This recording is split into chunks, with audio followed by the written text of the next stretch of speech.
함께 말씀 보겠습니다. 하나님께서 이 시간 우리에게 주시는 말씀은 구약성경 욥기서 8장 1절로 10절까지 말씀입니다. 수아 사람 빌닷이 대답하여 이르되 내가 어느 때까지 이런 말을 했으며 어느 때까지 내 말이 세 사람과 같겠는가. 하나님이 어찌 정의를 굳게 하시겠으며 전능하신 이가 어찌 공의를 굳게 하시겠는가. 내 자녀들이 주께 죄를 지었으므로 주께서 그들을 그 죄에 버려주셨나니. 내가 만일 하나님을 찾으며 전능하신 이에게 간구하고 또 정결하고 정직하면 반드시 너를 돌보시고 내 의로운 처소를 평안하게 하실 것이다. 내 시작은 미약하였으나 내 나중은 심히 창대하리라. 청하건대 너는 내 시대라는 일을 보며 두 사람들이 거룩한 일을 배울지어다. 우리는 어제부터 있었을 뿐이라 우리는 아는 것이 없으며 세상에 있는 날이 그림자와 같으니라. 그들이 내게 갇혀 있지 아니하느냐. 그 마음에서 나오는 말을 하지 아니하느냐. 아멘. 살아계신 우리 하나님의 말씀입니다. 이 시간 말없이 전달되는 마음이라는 제목으로 함께 말씀 나누겠습니다. 감사하게도 오늘은 비가 많이 내리지 않아서 교회 오는데 여러분들에게도 크게 부담이 없으셨을 것 같습니다. 어제는 비가 참 많이 내렸는데요. 저는 예전에 날씨의 영향을 엄청나게 많이 받았던 사람입니다. 정말 어쩌면 인생에서 정말 중요한 시험이 대학교 1학년 때 이제 목회자들에게 주어진 시험이 있는데, 그 중요한 시험이 있었는데 그 시험을 보러 가지 않았었어요. 미래에 대한 염려라든가 두려움이라든가 마음속에 있는 제 안에서 자꾸 반복되는 걱정과 또 그런 가능성 없을 것 같은, 실패하면 어쩌지 하는 것 같은 다양한 마음들이 그 안에 있었는데, 가장 큰 영향은 비가 왔기 때문이었습니다. 날씨가 완전 6월달, 7월달에 장마가 아주 심했던 때였는데, 축 처지는 날씨 가운데서 아침에 일어나서 이제 시험 시간에 맞춰서 시험 장소로 가기 위해 마음을 다잡아야 되는데, 아침부터 밤처럼 캄캄하고 축 처지고, 또 그때는 또 반지하에서 살고 있었기 때문에 아침에 일어나는 게 아직 나이가 어렸을 때였지만 더 힘들었거든요. 지하는 희미하게 일어나는 게 더 힘들더라고요. 그래서 시험을 포기했던 적이 있었는데 그것을 극복하는데 정말 오랜 시간이 걸렸습니다. 목회자의 어떤 과정을 겪고 있고 신학의 준비를 겪고 있는 과정인데도 불구하고 어떤 주변에 나를 힘들게 하는 것들을 핑계 삼아서 그 핑계를 누구도 궁금하지 않고 묻지도 않지만 그런 것들을 말할 수 있는 명분들을 만들어서 굳이 하지 않아도 되는 말들을 통해서 나의 나약함을 감추고 싶고 내가 어떤 실패할 것 같은 그 두려움을 회피했다라는 그런 모습들을 덮어내고 싶었던 것 같아요. 근데 돌아보면 참 별것 아닌 것이었습니다. 날씨 하나 때문이었어요. 지금은 이제 30대 후반을 지나면서부터는 비 오는 날씨가 좋더라고요. 빗소리가 좋고 비 내리는 날 카페에서 앉아있는 게 기분이 좋고, 그냥 비 오는 날 차 타고 운전하는 것도 기분이 좋고, 다양한 것들로 이렇게 우리들의 인생이 변하는데, 그 변화는 어떤 우리들의 감정에 의한 것이 아니라 우리들에게 영향을 줬다면 변하지 않고 우리는 늘 그 제한된 유한한 모습에서 연약함 속에서 있었을 겁니다. 근데 신앙 안에서, 믿음 안에서, 말씀 안에서, 주 안에서 해석하고 주 안에서 고민하고 주 안에서 내가 결단하지 않으면 우리 안에서 바뀌는 것들은 없는 것 같아요. 그것은 우리들의 나이와 또 경력과 인생의 어떤 노하우, 그런 것들과 상관이 없습니다. 모든 때 어린아이일지라도 청년일지라도 젊을지라도 나이가 있을지라도 중년일지라도 내 몸이 연약할지라도 강할지라도 하나님 안에서 해석되고 또 믿음으로 나아가는 건 우리들의 인생을 새롭게 연달하는 것을 늘 우리가 배우게 되기를, 하나님 안에서 깨닫게 되기를 주님의 이름으로 소망합니다. 오늘은 욥의 친구들 중에 한 명이 빌닷의 첫 번째 발언이었어요.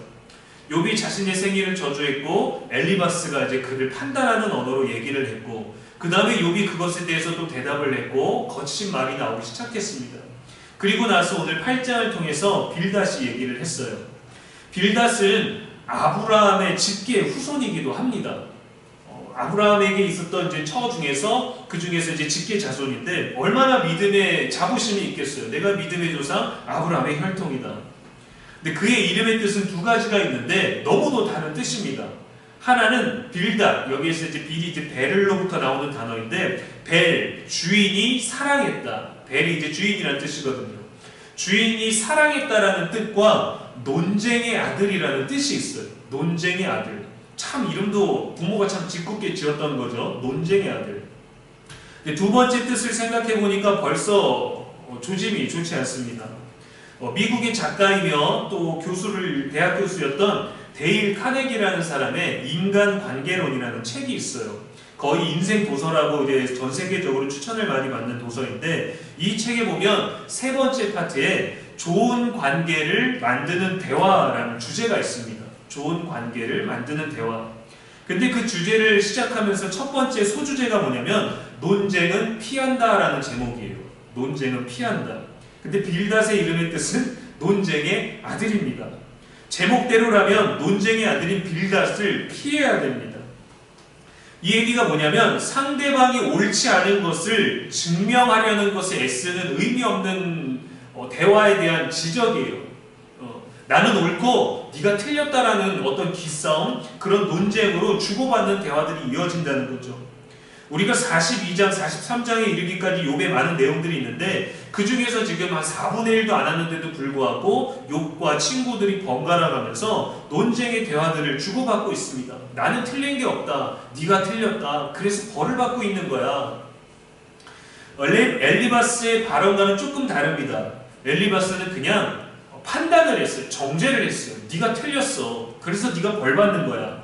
근데 빌닷은 질문을 통해서 나는 맞고 너는 틀린데 당연히 하나님도 틀리지 않으시니까 네가 틀린 것 아니겠냐? 한번 대답해봐라. 하나님이 틀리시냐? 하나님이 옳지 아니하시냐? 하나님이 선하지 아니하시냐? 죄를 지으니까 벌을 받는 건 아니겠느냐라고 물음표를 던지면서 그 대답은 네가 해봐라. 네가 죄인이다라는 결론으로 자꾸 유도하는 조금 얄미운 대화예요. 그러니까 논쟁의 아들다운 뭔가 대화지만 논쟁도 정면 승부가 아니라 뭔가 이렇게 돌려치는 것 같은 좀 피곤한 대화 같습니다. 2절 말씀에 보면은 새번역 성경에는 이렇게 나옵니다. 언제까지 네가 그런 투로 말을 계속할 거냐? 너는 하나님이 심판을 잘못하신다고 생각하니? 그렇게 돼 있어요. 너 하나님이 틀렸니? 너 계속 그렇게 투덜댈 거니? 너 말투가 왜 그래? 사실 욥은 지금 말투가 잘못된 게 아니라 그의 감정을 쏟아내고 있는 중입니다. 나 속상해, 나 답답해, 왜 내게 이런 일이 있는지 모르겠어라고 뭔가 아무 이유도 알 수 없고 답답한 마음에 나 혼자서도 해결이 안 되니까 친구들이 와서 그 친구들에게 쏟아내고 있는 거죠. 그만큼 신뢰의 관계죠. 믿음의 관계죠. 터놓고 얘기할 수 있다라는 거죠.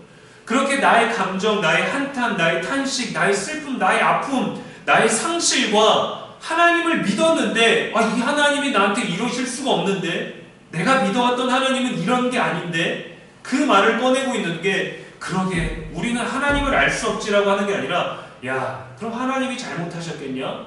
네가 틀린 거 아니야. 네가 죄 지은 거 아니야. 이 얘기를 하고 있는 거죠. 빌닷은 욥의 고난에 있어서 진짜 문제가 뭔지 전혀 알지 모르는 상태입니다. 근데 솔직히 욥 자신도 몰라요.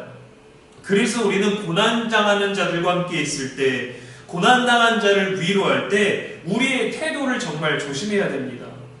왜냐하면 그 누구도 크고 작고 깊고 얕고에 상관없이 타인의 고난에는요 깊게 들어갈 수가 없기 때문이죠. 때로는 감기만 걸렸는데도 너무 아픈데 그 아픔이 서러움으로 올 때가 있어요. 아픈 것보다 마음이 너무 서럽고 외롭고 속상할 때가 있습니다. 아픈데 가족들은 날 돌봐주지 않을 때, 아픈데 나는 살림이든 나는 바깥에서 일하든 나는 열심히 공부하든 내 역할과 내 본분에서 열심히 하다가 아픈데 뭔가 나를 신경 쓰지 않는 것 같은 마음이 내 안에서 들 때가 있죠. 그럴 때는 쏟아내고 싶은 거예요. 쏟아내고 싶으면 누군가 그것에 대해서 그렇구나, 미안하거나 위로의 말을 해줘야 되는데, 그러니까 아프지 이런 말 들으면 여러분 얼마나 속 터지나요? 아픈 사람이 말은 또 왜 그렇게 하냐고 그 얘기를 들으면 얼마나 기분이 상해요.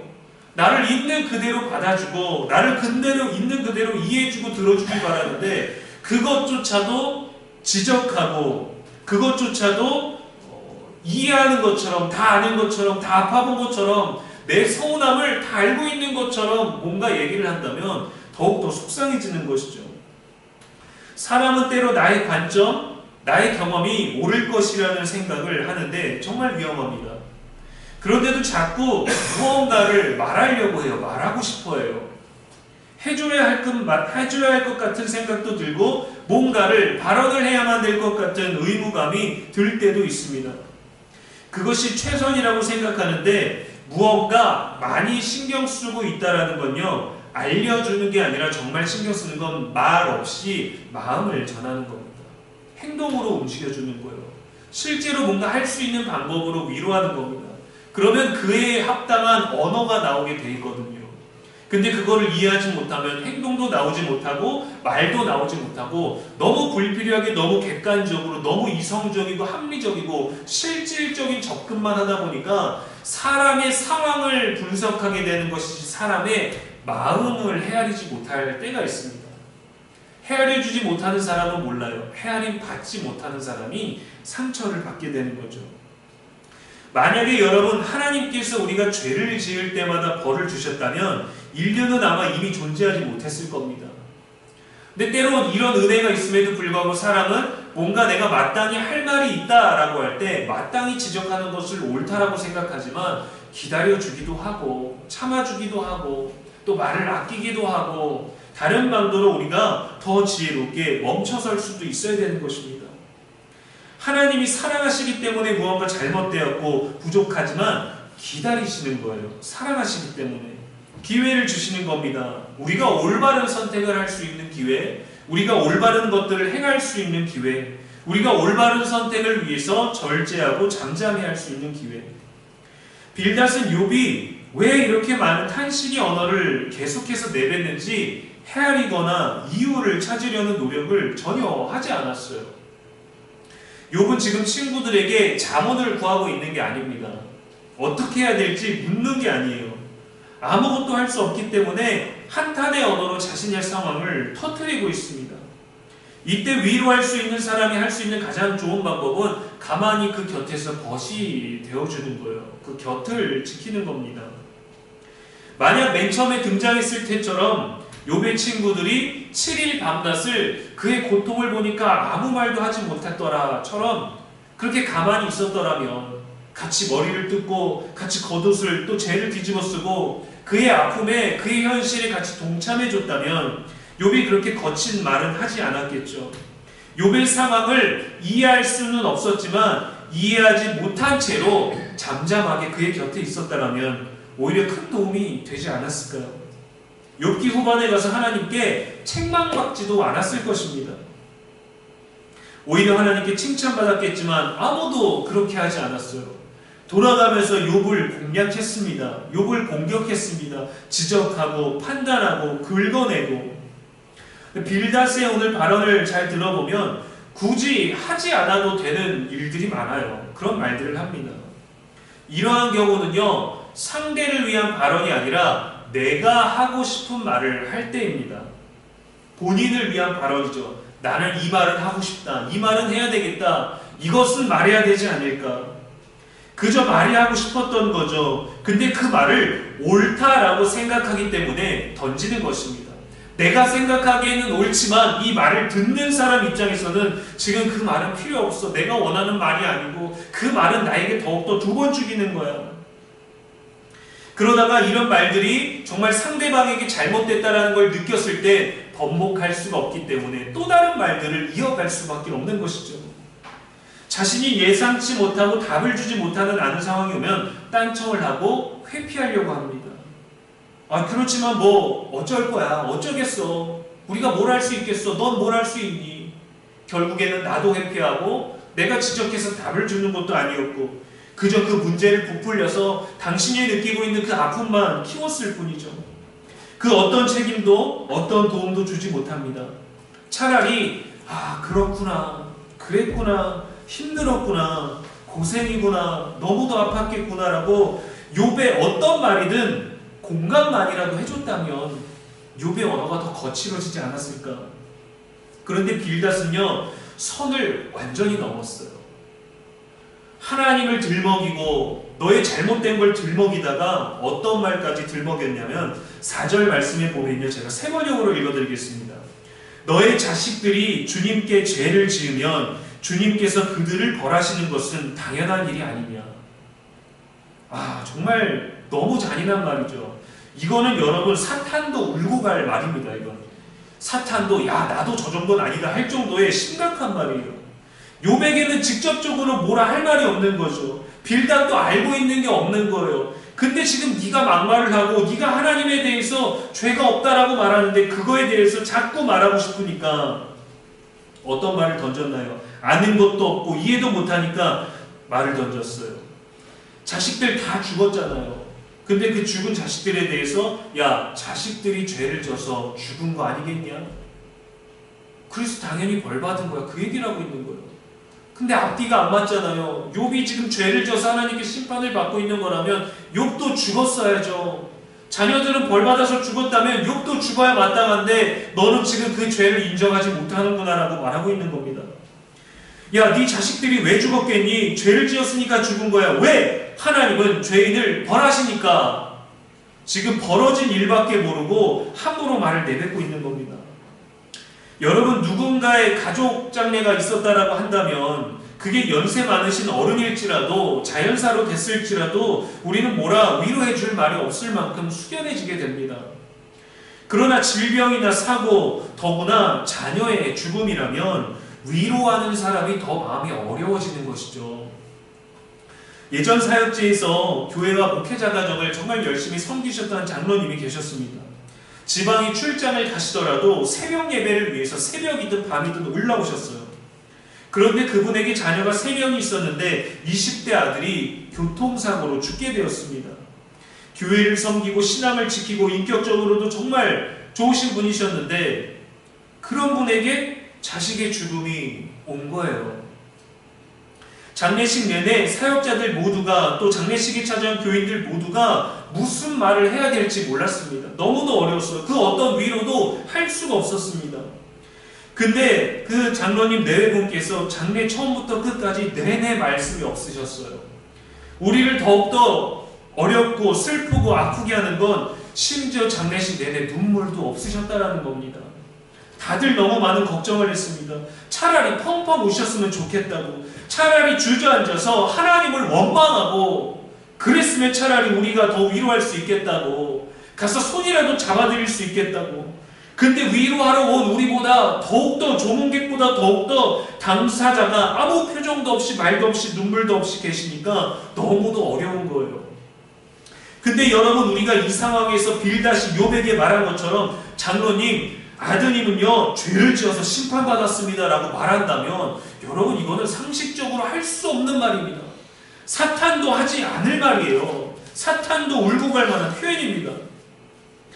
욥의 고난은 무엇이든지 그의 죄 때문이고 이에 대한 하나님의 심판은 옳다, 이 결론을 내리는 데 있어서 스스로 인정하도록 계속해서 질문을 던지는데 4절에 질문까지 던진 거죠. 빌닷은 지금 욥의 고난의 이유를 몰라요. 방법도 책임도 없고 그저 내가 뭔가 말을 해야 되겠다, 지금 욥의 태도를 보니까 내가 뭔가 말해야 되겠다는 할 말만 있는 거예요. 우리는 그렇게 많은 신앙의 시간들을 보내면서 알지 않습니까?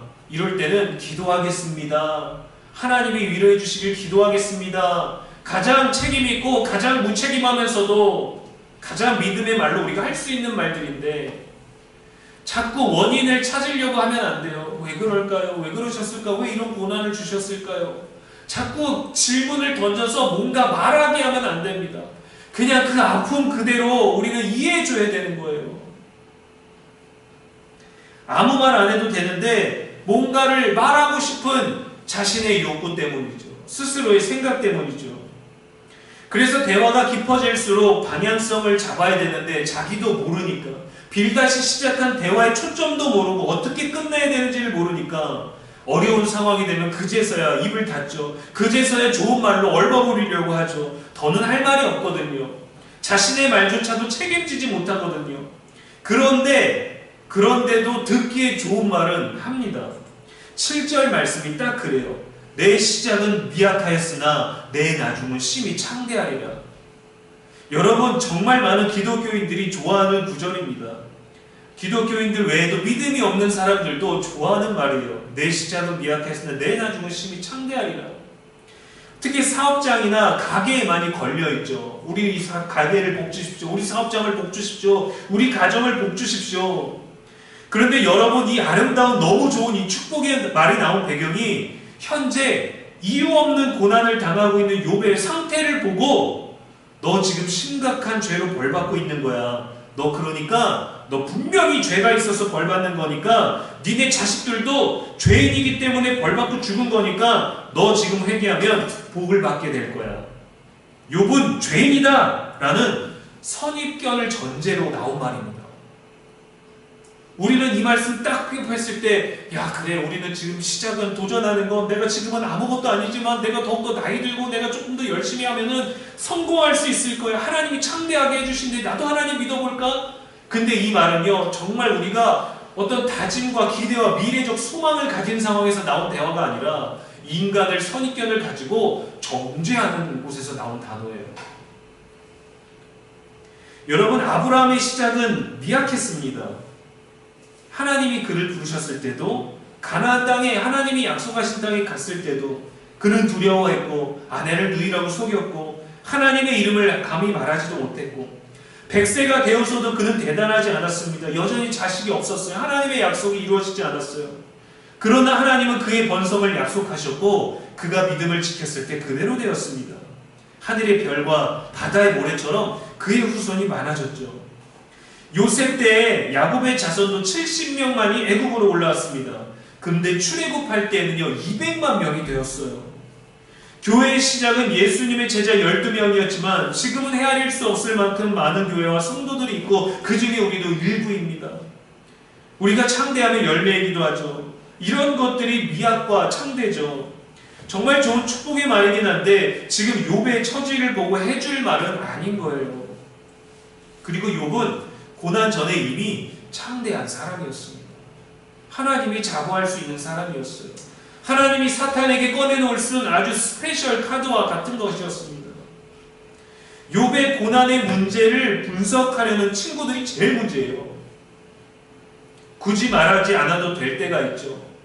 굳이 그래서 그것을 이해하는 것처럼 주변의 다른 얘기들을 꺼내서 비슷한 얘기, 야, 네 고난은 그렇게 힘든 거 아니야, 이런 일도 있었어 라는 얘기를 꺼내기도 하죠. 불필요하게 말하면 그게 문제가 되기도 합니다. 여러분, 만일 누군가의 문제가 다른 사람에 의해서 풀리거나 해결될 수 있다면 그것은 문제가 아니라 단지 우리가 혼란스러운 순간을 맞이하는 것 뿐이에요. 염려와 추상적인 어떤 것이 있을 뿐이지 그 문제는 누군가에 의해서 해결되지 않습니다. 물질적인 거라면 돈을 빌려줄 수 있다면 돈으로 해결해주고 힘으로 해결할 수 있는 것이라면 모르지만 인생에 깊이 있는 그런 영혼과 그런 문제라면요, 인간은 인간이 해결해줄 수 없고 그것은 해결된다면 문제가 아니에요. 우리가 삶의 본질적인 문제에 봉착한다면 그 문제는 하나님 외에는 그 어느 누구도 답을 줄 수 없습니다. 우리는 때로 하나님을 통해서 답을 얻는다라는 기대를 가지고 소망을 갖고 믿음을 갖지만 사실은 우리들의 모든 답은 하나님이 되셔야 돼요. 그게 믿음입니다, 여러분. 믿음의 방법이 아니라 믿음은 하나님으로 결론을 얻어내는 거예요. 하나님 안에서 방법이 생기고 하나님 안에서 답을 찾게 되는 거예요. 하나님 자체가 답이 되지만 하나님에게서 답을 찾으면 내 삶의 방향성과 태도를 정할 수 있죠. 언어를 정할 수 있죠. 경험하지 못하고 이해하지 못하는 깊고 무거운 문제를 겪는 사람을 위해서 우리가 할 수 있는 일은 잠잠하게 있는 것입니다. 고난당한 사람에게 가장 큰 위로는 많은 말, 이유, 설득, 다른 더하거나 덜한 고난을 통해서 비교해주면서 괜찮다고 위로해주거나 하는 것이 아니라 말 없이 전달되는 마음이에요. 많은 말로 뭔가 해주고 싶지만 마음으로 하는 것입니다. 우리는 그것을 믿음이라고 하죠. 기다려줄 수 있는 지혜, 믿음. 위로하기 위해 다가갈 수 있는 용기를 주는 그 믿음. 사람은 자신의 한계를 넘는 일을 만날 때 무의식적으로 하나님을 의지하게 됩니다. 그렇게 하나님을 믿지 않겠다라고 해도 믿음이 없는 사람들도 그렇게 교회에 나가죠. 새벽 예배 나가죠. 물어보죠. 어떻게 기도하면 됩니까?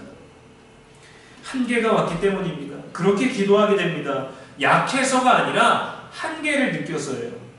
그 한계를 우리는 이해해 줘야 됩니다. 얼마나 어렵나요? 얼마나 힘든가요?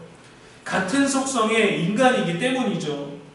위로자가 있어야 할 자리는 가르치는 자리가 아니라 말없이 마음으로 함께 있는 자리입니다.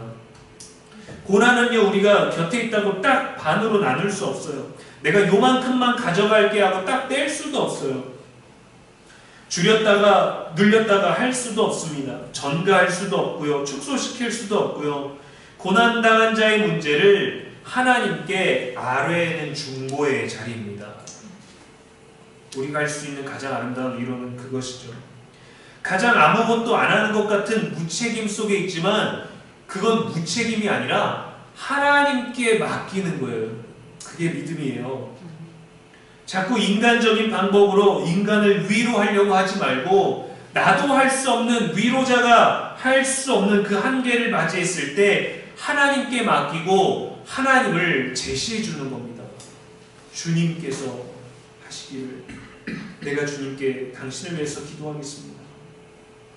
왜냐하면 정말 위대한 일들은 기도를 통해서 성취되기 때문입니다. 근데 욥의 친구들은 한 번도 그를 위해 기도했다라는 표현이 없어요. 기도하지 않았습니다. 우리가 하나님을 참되게 알고 있다면 간섭, 충고, 진부한 이야기가 아니라 기도를 했을 겁니다. 욥의 문제는 세 명의 친구들이 이야기에 너무도 크다라는 것을 인식해야 했어요. 하나님 안에서 발견하지 못했다면 그 어디에서도 발견할 수 없습니다. 호세아 6장 3절에 보면 그러므로 우리가 여호와를 알자 힘써 여호와를 알자 그의 나타나심은 새벽빛같이 어김없나니 비와 같이 땅을 적시는 늦은 비와 같이 우리에게 임하시리라 했습니다. 하나님의 자비하심, 하나님의 빛이 우리들에게 오길 원한다면 지금 이 상황이 왜 있는지, 네가 왜 그런 고난을 당하는지 그거를 알고 분석하는 게 아니라 하나님을 아는 데 힘써야 돼요. 하나님이 우리들에게 무엇을 알려주실까? 이 고난 가운데 내게 알게 말씀하시는 게 뭘까? 이 고난을 이 사람에게 줘서 나로 이 사람을 위로하게 하려는 목적이 뭘까? 이 곁에 내가 알게 하시고 내가 이 곁에 있는 이유가 뭘까? 우리는 여호와를 힘써 아는 것을 통해서 삶의 지혜와 방향성을 알 수 있습니다. 우리 안에서 하나님이 뭔가를 하시는 게 아니라 우리가 하나님 안에서 뭔가를 하려고 해야 돼요. 누군가의 고난 앞에서 고난의 당사자가 될지라도 하나님께 나아가며 여호와를 찾는 일에 힘써야 채워집니다. 하려고 알게 해주려고가 아니라 여호와를 아는 일에 힘쓰면 그 알고자 하는 것들이 채워지는 것이죠. 힘든 누군가가 있다면 감정을 그대로 받아들여주는 일. 때로는 우리가 자식을 볼 때 뭔가 부족함이 느껴질 때도 많습니다. 아쉬운 게 느껴질 때도 많죠. 내가 너무 많은 것들을 바라고 내가 너무 많은 것들을 기대하기도 하지만 때에 따라 이 아이들이 해줘야 되는 그런 시기들이 또 있기도 하거든요. 그때는 답답해서 잔소리를 하게 되기도 하고 호되게 꾸짖기도 하고 또 때로는 잘못된 방법으로 비교를 하기도 하고 옆집 누구니 그런 식으로 우리가 잘못된 언어를 하게 되는 것은 우리가 참 답답한 마음이 있기 때문입니다. 근데 아쉽고 답답한 그것들을 계속해서 생각하기보다 그 상태, 우리가 답답하다면 본인도 답답해요. 그 감정을 그대로 받아들여주는 게 우선입니다. 내가 이해를 받고 있구나 하는 동기와 내가 계속해서 지적을 받으면서 움직이는 동기는 달라요. 사람마다 다양한 방법을 적용할 수 있겠지만 우리는 어떤 방법으로 하니까 되더라, 어떤 심리학자를 보니까 어떤 혈액형, 어떤 MBTI, 어떤 성향을 갖고 있는 사람은 이러더라가 아니라 우리는 하나님 안에서 답을 찾으려고 해야 됩니다. 내 자식을 알기 위해서, 내 부모를 알기 위해서, 내 주변의 누군가를 알기 위해서 우리가 먼저 알아야 될 거는 여호와를 아는 일에 힘쓰는 거예요. 그러면 우리는 여호와를 알기 위해 많은 말들을 하나님께 내뱉겠죠. 탄식하고 한탄하고 간구하고 기도하고 토로하고, 그리고 사람에게 가서는 말없이 받아들여주고 이해해주고 기다려주는 거죠. 예수님은 우리의 죄를 다 받으셨습니다. 다 지고 가셨어요. 우리가 당할 고통도 아셨습니다. 그분은 아셨어요. 근데 막상 고통 당해야 될 우리는 그 고통을 몰라요. 안 당했으니까. 그러나 예수님은 많은 말이 아니라 침묵하셨습니다. 그냥 십자가를 지고 가는 것을 택하셨어요. 할 말이 제일 많고 많은 말을 하셔도 충분하신 그분은 많은 말이 아니라 하나님 아버지께 기도하셨습니다. 우리의 모든 죄를 지고 그 죄를 지고 가는 이 죄를 담당하고 있는 그 원인 제공자들, 그 죄의 주인들에게 네 죄야, 네 죄야, 네 죄야, 이거는 너 때문에 하는 거야 라고 말씀하지 아니하시고 그 죄의 무게를 들고 가셨어요. 깨닫든 깨닫지 못했든 우리는 그 십자가의 구원의 은혜를 전부 다 받고 있습니다. 받았습니다. 많은 말을 전달하기보다 말 없이 마음을 전달하고 또 지혜로운 생각으로 하나님을 더욱더 알기에 힘쓰면서 사람을 알아가는데 그 사람을 알기 위한 방법에 내 역할, 내 위치가 아니라 하나님이 우리를 사랑하신 그 방법으로, 그 언어로, 그 마음으로 다가갈 수 있는 저와 여러분 되기를 주님의 이름으로 축복합니다. 기도하겠습니다. 전능하신 하나님, 이 시간에도 말씀 주시니 감사합니다. 우리가 믿음으로 또 경험으로 또 격려와 걱정과 또 많은 말을 하고자 하는 본성이 우리에게 있습니다. 우리는 옳다고, 우리는 안다고, 우리는 해봤다고, 우리는 이해한다고 하면서도 상대방에게는 전혀 이해하지 못하며 깨닫지도 못하는 우리들의 자신을 외면하고 그저 선한 것을 알려주고 있다고 착각하는 우리들의 오만함을 용서하시고 침묵하며 더 기도하는 우리가 되게 하여 주시옵소서. 예수님께서 십자가를 지시고 골고다 언덕을 오르실 때에도 고통 중에 그 길을 참으셨습니다. 걸으셨습니다. 끝까지 가셨습니다. 우리가 걸어가야 할 길이었습니다. 우리가 져야 할 십자가였고 우리가 당해야 될 모욕이었고 조롱이었습니다. 우리는 억울하다고 말도 많았을 것입니다. 누군가 알아주기를 원했을 것입니다. 그러나 우리는 예수님조차 헤아리지 못했습니다. 알아주지 못했습니다. 우리가 누리는 것만, 우리가 누릴 것만 생각하며 믿어왔습니다. 예수님은 우리의 죄를 대신 지신 그분의 삶 가운데서 하나님 아버지께 기도하셨습니다. 예수님께 배우고 예수님을 닮는 우리가 되기를 원하오니 우리를 이끌어 주시옵소서. 빌다처럼 이해하지도 못하면서 다 아는 것처럼 말하는 오류가 우리에게 없게 하여 주시고 성령께서 우리에게 하시는 말씀을 조용한 가운데 듣게 하여 주시옵소서. 내가 헤아리지 못하고 내가 헤아림받지 못한 모든 것들로 속상해하지 아니하고 우리는 헤아리는 자가 되게 하시고 헤아림 받은 자가 되게 하여 주십시고 예수님처럼 우리의 십자가를 지고 참아내며 침묵하며 많은 말보다 더 깊은 마음으로 다가가게 하시고 많은 잔소리와 많은 위로의 말보다 하나님께 중보함으로 주님께서 그를 위로하여 주시고 주님께서 그를 채워주시고 주님께서 어려워하고 있는 우리도 채워주시기를 기도하는 그러한 우리들이 될 수 있도록 하나님 이끌어 주시옵소서. 내일부터 또 비가 많이 온다고 합니다. 하나님 그 가운데서도 우리들의 건강과 마음과 환경의 지배로부터 자유할 수 있는 우리가 되게 하여 주시옵시고 장마로 인해 피해가 없도록 하여 주시옵시고 하나님 늘 말씀과 기도 가운데서 떠나지 아니하며 주 안에서 고민하고 주 안에서 생각하고 주 안에서 감사하며 주 안에서 기뻐할 수 있는 우리가 되게 하여 주시옵소서. 우리의 영원한 소망이 되시는 예수님의 이름으로 기도합니다. 아멘.